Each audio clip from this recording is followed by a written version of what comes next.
Good morning and welcome back to my channel. কেমন আছো সবাই? আশা করছি সবাই ভালো আছো, সুস্থ আছো। তো আমার আরও একটা নতুন ব্লগে তোমাদের সবাইকে স্বাগত। আজকে হচ্ছে সানডে, আজকে হচ্ছে 13 তারিখ। আজকের দিনটা আমার জন্য ভীষণই 13 তারিখগুলো আমার খুবই আনলাকি। জানি না আমার আজকের দিনটা কেমন যাবে। তোমাদের সাথে আজকের দিনটা শেয়ার করব। আশা করছি তোমাদের আজকের ব্লগটা ভালো লাগবে। ভালো লাগলে লাইক করো, কমেন্ট করো আর আমার চ্যানেলটাকে সাবস্ক্রাইব করো।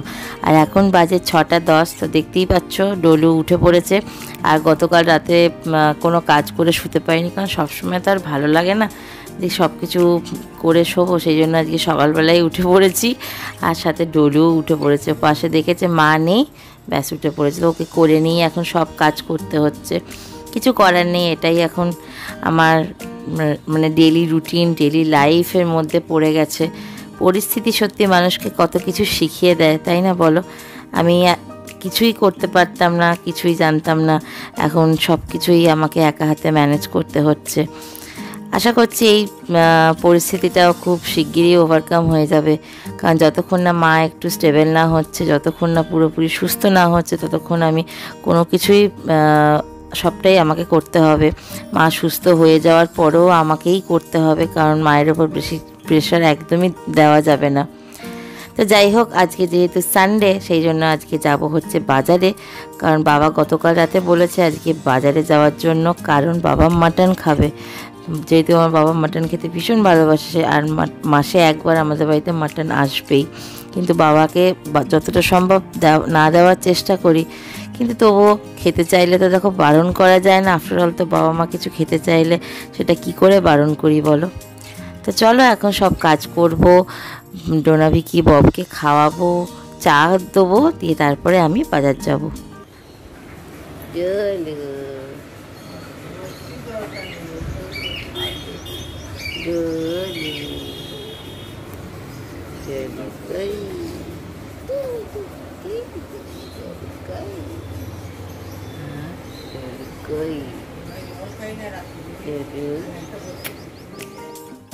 তো এখানে দেখো, আমি যেহেতু প্রত্যেকদিন সকালবেলা একটা মর্নিং ডিটক্স ড্রিঙ্ক খাই, সেই জন্য আমি এখানে চিয়া সিডটা কিছুক্ষণের জন্য সোক করে রাখবো।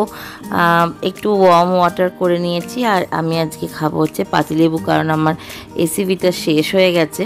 তো সেই জন্য আমি এখন লেমনটাই খাচ্ছি।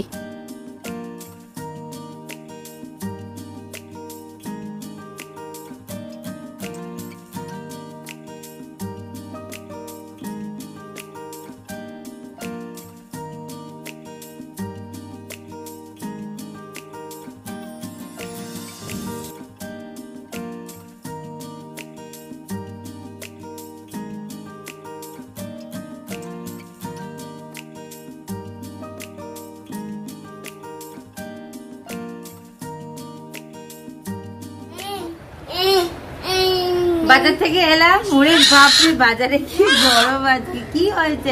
আর এই মেয়ের যে আজকে সকাল থেকে কি হয়েছে দেখো, কিচ্ছু বুঝতে পারছি না। ঘুম থেকে উঠে পড়লো, উঠে কি যে বলতে চাইছে আমি এখনো, কি হয়েছে মা?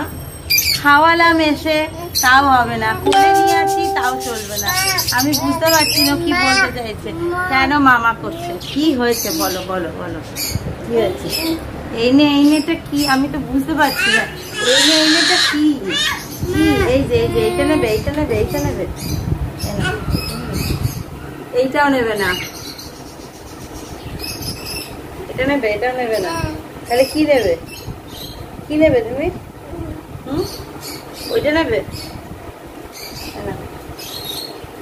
কালকে সৌরভ বাবা নতুন করে অনেক ওর জন্য খেলনা কিনে এনেছে, কিচ্ছু নেবে না, কিচ্ছু না। আমি যে কি করবো ওকে নিয়ে, বাজার থেকে এসে তো এখনো স্নানটাও করার উপায় নেই। কি হয়েছে? কি এনে এনে কি বলতে চাইছে আমি সত্যি বুঝতে পারছি না। এনেটা কি? হ্যাঁ, এই এখন মাকে ব্রেকফাস্ট দেবো, এখন বাজে হচ্ছে 9:30। উফ, ডলুকে নিয়ে কাজ করতে হচ্ছে, তারও বেশি অসুবিধা হচ্ছে। কোলে নিয়ে নিয়ে কনস্ট্যান্ট, সকালবেলা ঘুম থেকে উঠেই কোলে নিয়ে সব করেছি, তাও কালকে রাতে করে দিয়েছি। রান্নাঘরের কাজ কি আর শেষ হয়? যত ছোটই হোক আর যত বড়ই হোক, রান্নাঘরের কাজ কোনো দিন শেষ হবে না, তাই না? গরমের জন্য পাগল পাগল লাগছে, আর কিছুই না। তো চলো, এখন মাসি আসেনি, আসবে ওইদিকে সব কাজ করবে। তো আজকে আমাদের যেহেতু মাটন হবে সেই জন্য সৌরভের জন্য ভাত ভাজা করে দিতে হবে। ঠিক আছে, চলো কাজে লেগে পড়ি আর কি। রান্নাঘর দিয়ে শুরু হচ্ছে, রান্নাঘরেই শেষ হয়ে যাচ্ছে।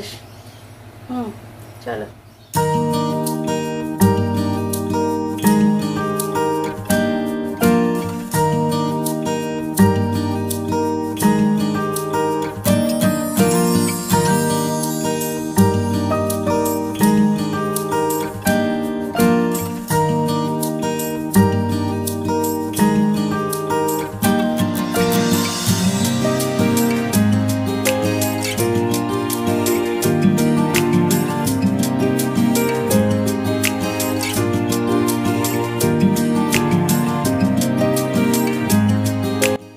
তো দেখো আমি এখন মাটনটা ম্যারিনেট করছি, আর এখানে আমি অল্প একটু সর্ষের তেল, হলুদ আর একটুখানি দই দিয়ে ম্যারিনেট করব।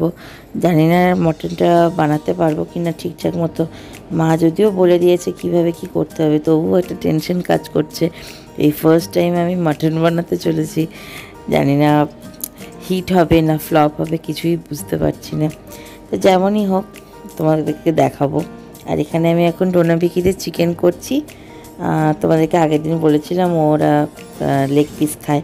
আর আজকে বাজার থেকে কী কিনে এনেছি দেখো। কিনে এনেছি মোচা, বাবার জন্য উচ্ছে, যেহেতু বাবাকে উচ্ছে সিদ্ধ প্রত্যেক দিন দিতে হয়, পেঁপে, ডলুর জন্য বাবার জন্য, আর বেগুন, এটা সবসময় হয়তো লাগে। আর মোচাটা আজকে এনেছি, দেখা যাক কবে ছাড়াতে পারি। আমি মোচা খুব সুন্দর ছাড়িয়ে কাটতে পারি, কিন্তু রান্নাটা করতে পারি না, যেহেতু জানি না কীভাবে করতে হয়। সেটা মা বলে দেবে কিভাবে করতে হবে। তো এই জিনিসগুলি নিয়ে এসেছি, সব কিছু করে নিই। তো মাসি কাজ করে চলে গেছে, আর এখন বাজে হচ্ছে 11:15। মাকে ব্রেকফাস্ট দেওয়া হয়ে গেছে। তো মাসি চলে যাওয়ার পরে প্রত্যেকটা বাসন ধুতে হয়, সেগুলোকে মুছে তারপরে আমি রেখে দিই ক্যাবিনেটে। নাহলে জল সমেত রেখে দিলে মডিউলার কিচেনের যে ক্যাবিনেটগুলো থাকে সেগুলো নষ্ট হয়ে যেতে পারে। তো এইখানে অনেকটা টাইম লেগে যায়। আর ডলু এখন আমার পেছনেই দাঁড়িয়ে আছে। ওর সকালের ব্রেকফাস্ট, ওর ফ্রুটস খাওয়া কমপ্লিট হয়ে গেছে, কিন্তু সব কিছু করতে গিয়ে আমার এখন খাওয়া হয়নি। দেখা যাক কখন খেতে পারি।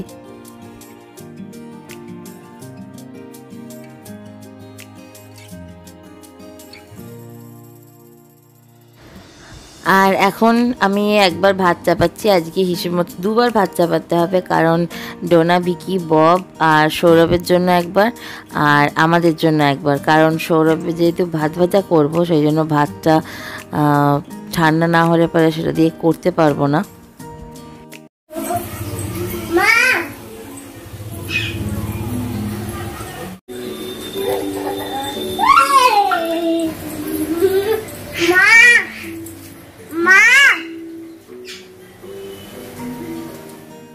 আর এই দেখো আমার কাজ এখন অলমোস্ট কমপ্লিট। পেঁয়াজ কাটা হয়ে গেছে, সৌরভের ভাত ভাজার আলু কাটা হয়ে গেছে, ডলুর জন্য সব বয়েলড ভেজিটেবল বসিয়েছি, আর আমি এখানে খাচ্ছি লিচু।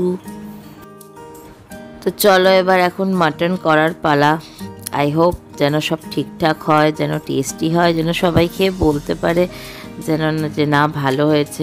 তো আমি এখানে বেশি কিছু দেবো না, জাস্ট এলাচ আর দারচিনি দিয়ে পেঁয়াজগুলোকে খুব ভালোভাবে একটু ভেজে নিয়ে, আর আমি একটা মশলা করে রেখেছি, সেটা হচ্ছে পেঁয়াজ, আদা, রসুন দিয়ে একটা পেস্ট বানিয়ে রেখেছি।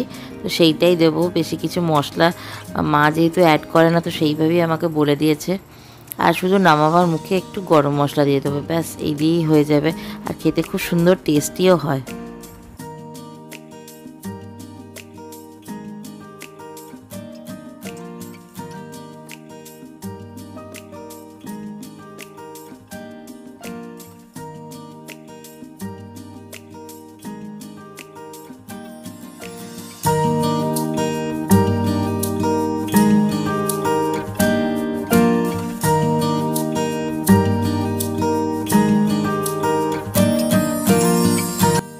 তো এটা হতে হতে আমি এখন ডলুকে স্নান করাবো, তারপরে ডলুকে খাইয়ে দেবো, দিয়ে তারপরে মাকে স্নান করাবো, দিয়ে মাকে খাওয়াবো, তারপরে আমি স্নান করব।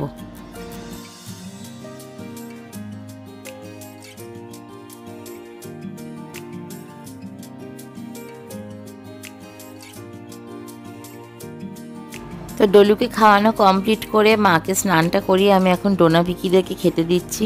ওদের খাওয়া হয়ে গেলে তারপর মাকে খাওয়াবো, কারণ ওর এখন বাজে হচ্ছে 1:45, ওদের খেতে লেট হয়ে যাবে। আর এখানে দেখো ভাত ভাজা কমপ্লিট হয়ে গেছে, কি সুন্দর দেখতে হয়েছে না, একদম পুরো ঝরঝরে।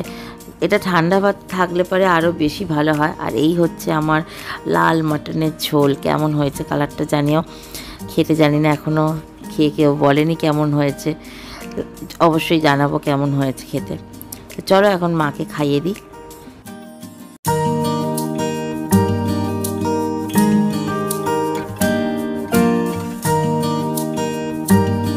মা কেমন হয়েছে?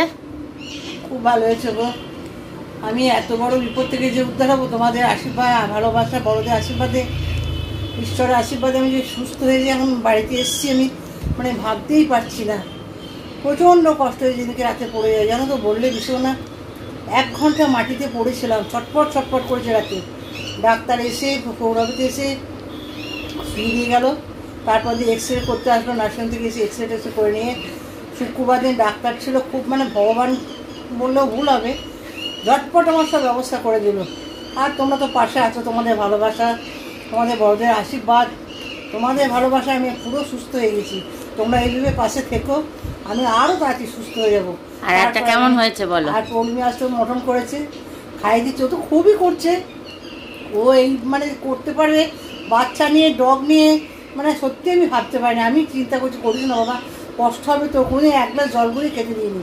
বুঝতেই পারছো, মা যাদের আছে, মেয়েদেরকে তো মারা কিছু করতেই দেয় না, তুমি ভালো করেই জানো।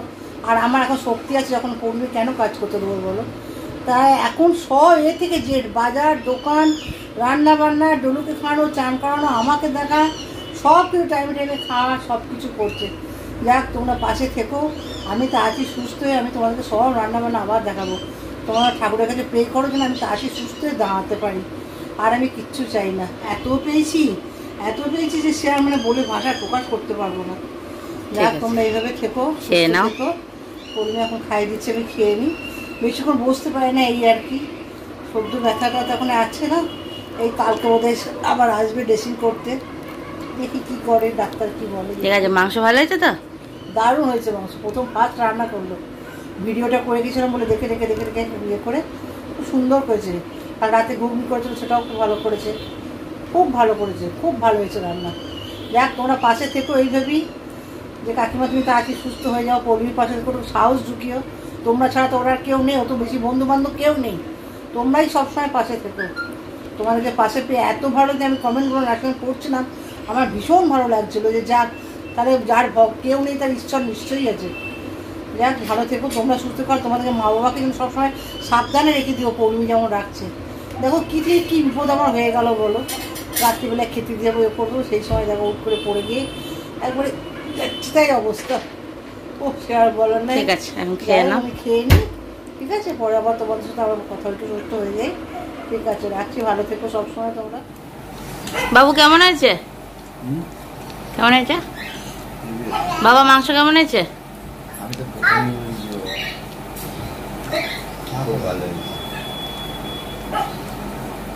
আমার স্নান করা কমপ্লিট হয়ে গেছে, ঠিক আছে বাবা। এখন বাজে হচ্ছে পুরো 2:10। এত তাড়াতাড়ি যে সবকিছু করে ফেলতে পারবো। আর ডলু সকালবেলায় যা খেল দেখালো, বাবা রে বাবা। এটা তোমার নোজ দেখিয়ে দাও তো শোনা, নোজ দেখিয়ে দাও। হ্যাঁ তো দিচ্ছি, আচ্ছা এসো, কেন একটু পড়ো। তো যাই হোক, তোমরা দেখলে, মা বললো খুব ভালো হয়েছে, বাবাও বললো খুব ভালো হয়েছে। ব্যাস, তারই কমপ্লিট। প্রথমবার মাটন একদম ফাটাফাটি একদম। ভাবতেই পারিনি যে আমি ফার্স্টেতেই মানে একদম A+ পেয়ে যাবো। আমি পেয়েছি, বুঝতে পেরেছো? তো ফাইনালি আমি খেতে বসেছি। আর আমি এখানে একাই খেতে বসেছি, কারণ বাবা, সৌরভ সবার দেখলেই তোমরা খাওয়া হয়ে গেছে। আর কি করব, মা সুস্থ থাকলে হয়তো মা বেড়ে দিত, খেতাম, সেটা বেশি ভালো লাগতো। একা একা খেতে হচ্ছে, কিছু করার নেই, এটাই লাইফ আমাদের, হয়তো এটাই ডেস্টিনি। যাই হোক, মা সুস্থ হয়ে গেলে আবার সব স্বাভাবিক পর্যায়ে ফিরে আসবে। তোমরা সেটাই প্রে করো যেন সব কিছু স্বাভাবিক হয়ে যায়। তো দেখা হচ্ছে তোমাদের সাথে আবার একটা নেক্সট ব্লগে। সবাই ভালো থেকো, সুস্থ থেকো। আর এই ব্লগটা কেমন লাগলো আমাকে অবশ্যই কমেন্ট করে জানিও।